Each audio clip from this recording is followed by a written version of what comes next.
नमस्कार। आज हम वसंत भाग 1 के अंतर्गत इसके दूसरे पाठ के अभ्यास को हल करेंगे। इस पाठ का नाम है बचपन।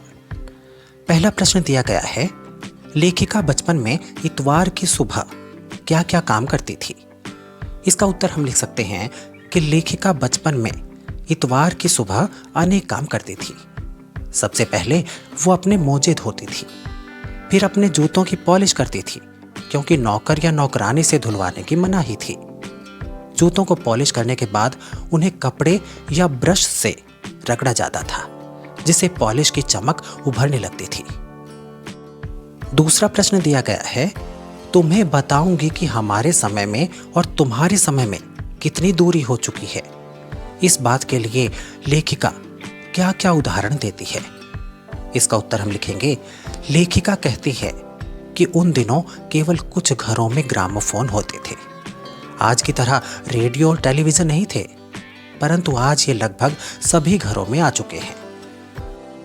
उस समय की कुल्फी आइसक्रीम में और कचौड़ी समोसा पैटीज में बदल गए हैं। पहले के जमाने के शहतूत, फालसे तथा खसखस के शरबत के स्थान पर अब कोक और पेप्सी मिलते हैं। उस समय शीतल पेय लेमनेड, विमरो होता था, पर आजकल कोक पीने को मिलता है। तीसरे प्रश्न में कहा गया है, पाठ से पता करके लिखो कि लेखिका को चश्मा क्यों लगाना पड़ा। चश्मा लगाने पर उनके चचेरे भाई उन्हें क्या कहकर चिढ़ाते थे। इसका उत्तर हम लिखेंगे, उन दिनों लेखिका दिन के समय काम ना करके रात के समय टेबल लैंप के सामने काम करती थी। इससे उनकी आंखों की रोशनी कम हो गई और उसे चश्मा लगवाना पड़ा। उस समय चश्मा लगाना सामान्य बात नहीं समझी जाती थी। बहुत कम लोग चश्मा लगाते थे। लेखिका ने जब चश्मा लगाया तो उसे बहुत अटपटा लगा। यही नहीं, उसके चचेरे भाई ने भी लंगूर कहकर उसे खूब चिढ़ाया था। चौथे प्रश्न की ओर बढ़ते हैं।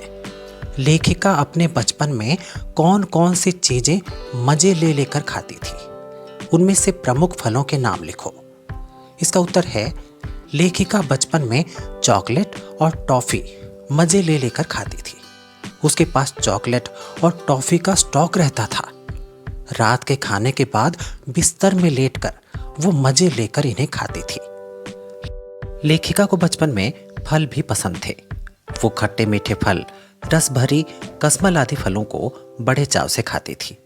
इसके साथ साथ चेस्टनट को आग पर भून लेती और उन्हें छील कर खाती थी।